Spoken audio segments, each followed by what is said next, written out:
سلام۔ آج ہم بات کریں گے دنیا کے پہلے ایک ایسے جیل کے بارے میں جہاں پر موجود قیدیوں کو مکمل آزادی حاصل تھی۔ وہ ایک دوسرے کے علاقے میں آتے اور جا سکتے تھے۔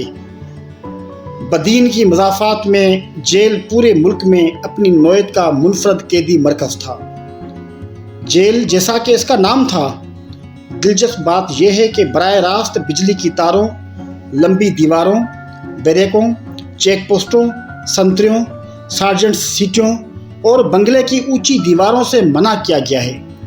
1960 عیسوی میں یہ جیل اس وقت کے فیلڈ مارشل صدر ایوب خان کی ذاتی کوششوں سے اس کا آغاز کیا گیا۔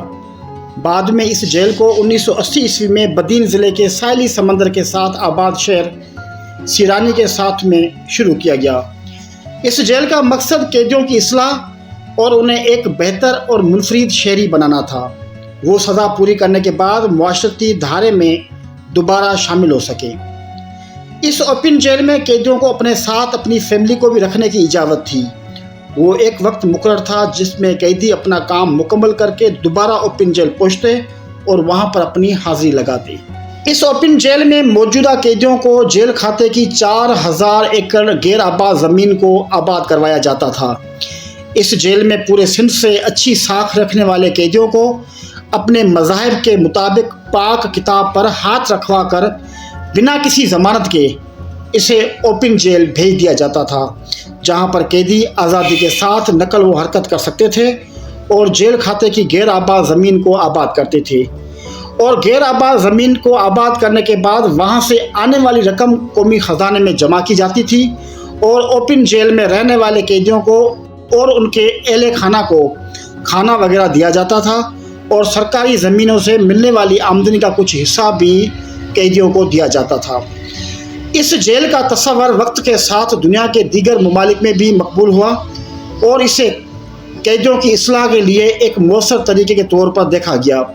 تاہم سیرانی سٹی کے اوپن جیل کو دنیا کے پہلے اوپن جیل کا اعزاز حاصل ہے جس نے اس تصور کو عملی جامہ پہنایا۔ اس اوپن جیل میں رہنے والے قیدیوں کی جب سزا مکمل ہو جاتی تو ان کو اوپن جیل سے آزاد کر دیا جاتا اور ان کو اپنے گھر بھیج دیا جاتا۔ اس اوپن جیل کا ایک اور بھی مقصد تھا کہ قیدیوں کو مکمل بند کر کے رکھنے سے اچھا ہے کہ ان کو کاموں میں مصروف رکھا جا سکے۔ اوپن جیل میں قیدیوں کو زراعت، تعلیم، دستکاری اور دوسرے ہنر سکھائے جاتے تاکہ وہ آزادی کے بعد خود کفیل بن کر اپنی بقایا زندگی بہتر گزار سکیں۔ اس اوپن جیل میں 400 سے زیادہ قیدی رہتے تھے۔ شروع والے دن میں اس جیل کو بہتر انداز میں چلایا گیا اور اچھے نتائج موصول ہوئے۔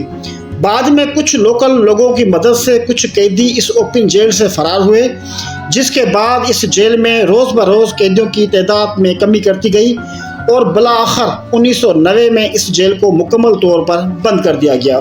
جھونپڑیوں اور بستیوں میں رہنے والے قیدی صبح سے شام تک جیل کھاتے کی زرعی زمینوں اور کھیتوں میں آزادی کے ساتھ گھومتے اور ایک عام آدمی کی طرح زندگی گزارتے، اور وہ قیدی اپنے ذاتی کام کے سلسلے میں کبھی کبھار نزدیک والے شہر میں بھی جاتے اور پھر شام کے ٹائم پہ جو اوپن جیل کا مقرر ٹائم تھا اس پہ واپس آتے اور اپنی داخلہ کرواتے۔ ڈاکٹر ذوالفقار علی مرزا نے اس جیل کو دوبارہ شروع کروانے کے لیے کوششیں شروع کی اور ڈاکٹر ذوالفقار علی مرزا کا ایک ہی مقصد تھا کہ پورے سندھ کے اندر موجود جیلوں کے اندر وہ قیدی جن کی ساکھ اچھی ہے ان کو اس اوپن جیل میں شفٹ کیا جائے اور ان کو ان کی فیملی کے ساتھ وہاں پہ رکھا جائے اور اس کے بعد جیل کھاتوں کی ہزاروں ایکڑ زمین کو دوبارہ آباد کروا کے حکومت کو فائدہ دیا جائے۔ لیکن ڈاکٹر ذوالفقار علی مرزا کے استعفیٰ کے بعد وہ کام جس جگہ پر تھا وہاں پہ رک گیا۔